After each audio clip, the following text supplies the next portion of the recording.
এক বাটি নুডলসের দাম ২,৫০০ টাকা। চলুন দেখি এই দামে খাওয়াটা অর্থিত কিনা। আসসালামু আলাইকুম এভরিওয়ান, সবাই কেমন আছেন? আজকে আমি আর আরাফাত একটি মজার রেসিপি ট্রাই করার জন্য যাচ্ছি। আমরা দ্রুত বের হয়ে গেলাম ট্রামের জন্য। এই তো আমাদের ট্রাম চলে আসছে। ট্রামে উঠতেছি, উঠার পরে অনেক সুন্দর ট্রাম, মানুষজন একদম নাই, খালি ট্রাম।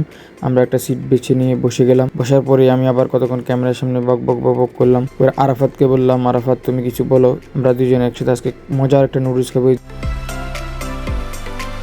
তারপর আরাফাত তার অনুভূতি প্রকাশ কর।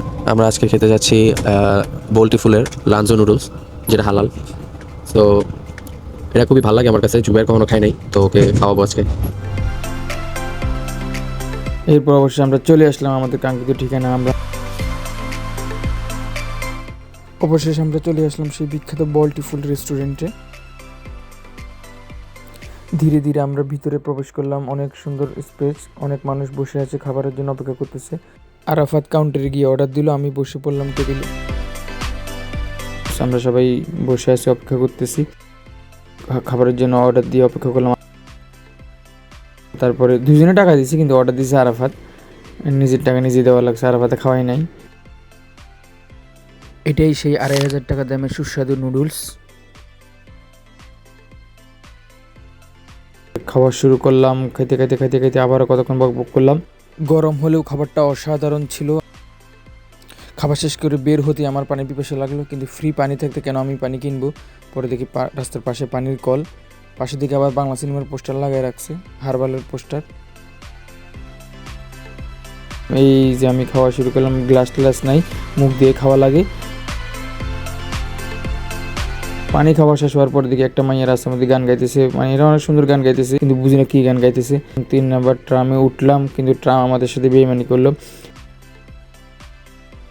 মানুষ দাঁড়ায় আছে, মনে হইতেছে আমি সংবর্ধনা পাইতেছি। তারপর দুজন একসাথে বসলাম, বসে কতক্ষণ গল্প করলাম। গল্প করতে করতে আমি চিন্তা করছি বাইরের ভিউটা একটু দেখাই। এই যে দেখেন অসাধারণ সুন্দর বাইরের ভিউ, কিন্তু ট্রাম আমাদের সাথে বেইমানি করলো, ভুল পথে আমাদেরকে নিয়ে গেলো। আমরা পরে হেঁটে হেঁটে বাসার দিকে রওনা দিচ্ছি। দুজন আস্তে আস্তে অনেকক্ষণ গল্প করলাম। আরাফাতকে বললাম তোমার অনুভূতি কেমন। সে ক্যামেরার সামনে কথা বলতে লজ্জা পায়, কিন্তু তাও কিছুটা বলার চেষ্টা করলো। এরপর সে একটা আঙ্গুল দেখিয়ে দিল, আমি বুঝলাম না আঙ্গুলের মিনিংটা কি। আপনারা কেউ জেনে থাকলে কমেন্টে জানাবেন। আসে দেখি পাশে একটা ডলফিনের ছবি দেখে সেকেন্ডের ভিতরে একটা কথা বানাই ফেললাম যে এখানে ডলফিন চাষ হয়, এই সে হাবিজাবি। এটা ডলফিন মিউজিয়াম, এটা খুব বিখ্যাত। এটা ডলফিন মিউজিয়াম। এখানে প্রায় ৬০০ না ৬০টার মতো জীবিত ডলফিন আছে।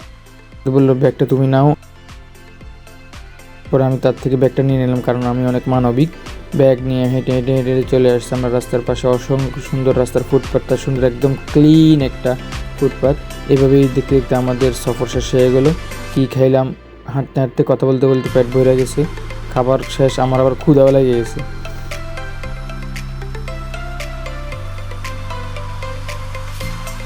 ফিরে দেখি যে আশেপাশে অনেক সুন্দর রাস্তাঘাট, গাড়ি ঘোড়া দাঁড়ায় আছে। বক বক করতে করতে আমরা যখন একদম পৌঁছে গেলাম, তখন আমি চিন্তা করলাম আমি এবার নিজে নিজে কিছু বলে আরাফাত অন্যদিকে চলে গেছে। চলে যাওয়ার পর আমি নিজের কিছু কতক্ষণ জ্ঞানমূলক কথা বললাম, কেমন লাগলো না লাগলো। তারপর আরাফাতের সাথে আবার কতক্ষণ দুষ্টমি করলাম। কেউ তো নাই, হাতের লোকে দুষ্টমি করা লাগতেছে। এভাবে আমাদের আজকে ছুটির দিন শেষ হয়ে গেল। আস্তে আস্তে ততক্ষণে সন্ধ্যা হয়ে যায়। অস্ট্রেলিয়াতে আমাদের ছুটির দিনগুলো এভাবে পার, কোনো প্ল্যান ছাড়া, উইদাউট প্ল্যানে আমরা যে কোনো জায়গায় চলে যেতে পারি, যে কোনো জায়গায় যাই, যে কোনো কিছু খাই। সবাই ভালো থাকবেন, খোদা হাফেজ, আসসালামু আলাইকুম।